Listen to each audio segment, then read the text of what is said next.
పరిశుద్ధాత్ముడు ఒక వ్యక్తి అనే వాస్తవాన్ని మనం గుర్తించాలి.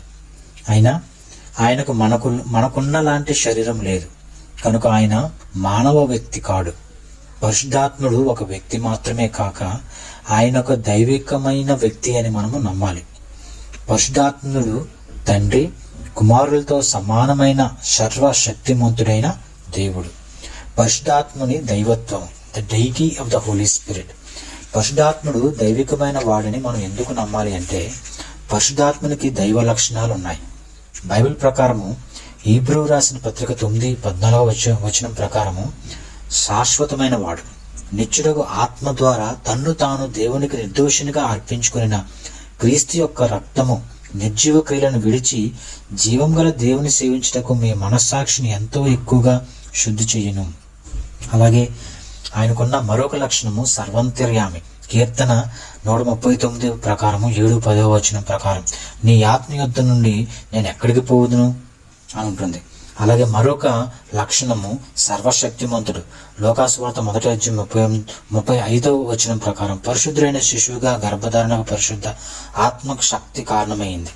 ఆదికాండం 1:12 వచనం ప్రకారము దేవుని ఆత్మ జరుగుల పైన అల్లాడుచుండెను.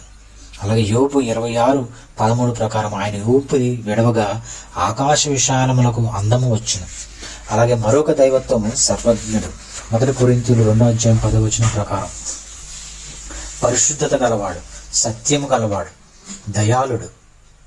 సత్యం గురించి 1 యోహాను 5:6 వచనంలో ఉంటుంది. ఆత్మ సత్యము కనుక సాక్షిపిచ్చేవాడు ఆత్మయే. దయాళుడు.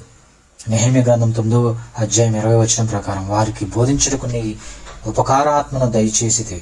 సహాసము 2 కొరింథీ 13:14 ప్రకారం పరిశుద్ధాత్మ సహాసము అని మనం చూస్తాం. దేవుడు మాత్రమే చేయగల పనులు చేసే పరిశుద్ధాత్ముడు. సృష్టి గురించి మనం యోబు గ్రంథం 33:4 వచనంలో ఉంటుంది. దేవుని ఆత్మ నన్ను సృజించెను. కీర్తన 104:30 వచనంలో నీవు నీ ఊపిరి విడువగా అవి సృజింపబడను. అలాగే రక్షణ, జీవమిచ్చుట, నూతన జన్మ కారకుడు, ప్రవచనము, నీతిని గురించి, రాబోయే తీర్పు గురించి ఒప్పిస్తాడు. లేఖనములు కొన్ని బలమైన వివరణలు కూడా ఇస్తున్నాయి. యెషయా గ్రంథం 6:8 వచనం ప్రకారము ప్రభు సెలవుగా వింటిని. ఈ భాగాన్ని గురించి పౌలు అపోస్తల కార్యాలు 8:25 వచనంలో చెప్తాడు. అపోస్తల కార్యంలో 5:3 వచనం ప్రకారము పరిశుద్ధాత్మను దేవుడు అని పిలిచారు.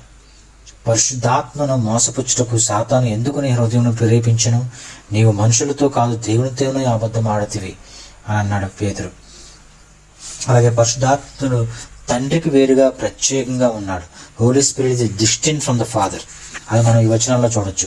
పరిశుద్ధాత్మ తండ్రి ఆత్మ అని లేక కుమారుని ఆత్మయే గాని వేరొక ప్రత్యేకమైన వ్యక్తి కాదు అని కొందరు అనుకుంటారు. కానీ లోకాసువార్త 3:21 ప్రకారము యేసు బాప్తిజం సమయంలో 3 ప్రత్యేక వ్యక్తులు ఉన్నట్లు రుజువుగా మనం చూస్తాం.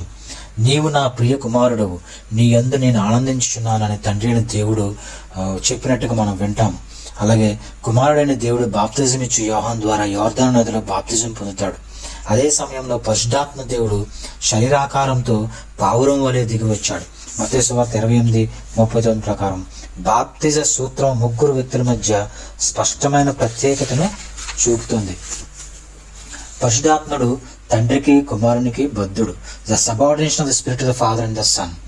పరిశుద్ధాత్మని నామములు మనం కొన్ని నామములు చూడొచ్చు బైబిల్లో. పరిశుద్ధాత్మ, అలాగే ఆత్మ, యెహోవా ఆత్మ. యెహోవా ఆత్మ యెషయా గ్రంథం 61:1 ఉంటుంది. జీవం గల దేవుని ఆత్మ 2 కొరింథీయులు 3:3, క్రీస్తు ఆత్మ రోమా 8:9, తన కుమారుని ఆత్మ గలతీయులు 4:6, యేసుక్రీస్తు యొక్క ఆత్మ ఫిలిప్పులు 1:20, యేసు యొక్క ఆత్మ అపోస్తల కార్యాలు 16:7, దహించు ఆత్మ యెషయా 4:4, పరిశుద్ధమైన ఆత్మ రోమా 1:4, వాగ్దానం చేయబడిన ఆత్మ ఎఫెసీయులకు రాసిన పత్రిక 1:13, సత్య స్వరూపియగు ఆత్మ యోహాను 14:17, జీవమునిచ్చు ఆత్మ రోమా 8:2, జ్ఞాన వివేకములకు ఆధారమైన ఆత్మ, ఆలోచనలకు ఆధారమైన ఆత్మ, తెలివిని పుట్టించు ఆత్మ. ఈ ఆలోచనలు పేర్లు యెషయా 11:2 ఉన్నాయి. అలాగే కృపకు మూలమగు ఆత్మ హీబ్రూ 10:29 కృపకు మూలమైన ఆత్మను రక్షించిన వాడు అని ఉంటుంది. మహిమ స్వరూపియగు ఆత్మ 1 పేతురు 4:14 నిత్యుడగు ఆత్మ హీబ్రీ 9:14 ఆదరణకర్త యోహాను సువార్త 14:26-15-26 ఆనంద తైలము హీబ్రూ 1:9 నీ దేవుడు నీ తోటి వారి కంటే నేను హెచ్చించినట్లుగా ఆనంద తైలంతో అభిషేకించునని ఉంటుంది. ముగింపుగా పరిశుద్ధాత్మ బిడియము సాత్వికం గల పావురంతో పోల్చబడ్డాడు. ఆయన గాలితో పోల్చబడ్డాడు. యోహాను 3:1 ప్రకారం పునర్జీవంలో ఆయన అదృశ్యమై ఉండి మర్మమైన శక్తి. ఆయన పవిత్రకరించే శుద్ధీకరించే శక్తి గల నీటి ఓట వంటివాడు. ఆయన దీవించడంలో పొంగి పొరులే నది వంటివాడు. యోహాను సువార్త 7:38 ప్రకారం యోహాను 14:14 క్రైస్తవ జీవితంలో ఆయన ఆదరణకర్త, ఓదార్చేవాడు, నడిపించేవాడు, నిర్దేశించేవాడు. Thank you Lord. యేసు మీ శ్రేష్టమైన నామములో ప్రార్థన సమర్పించుకుంటున్నాం తండ్రి. ఆమేన్.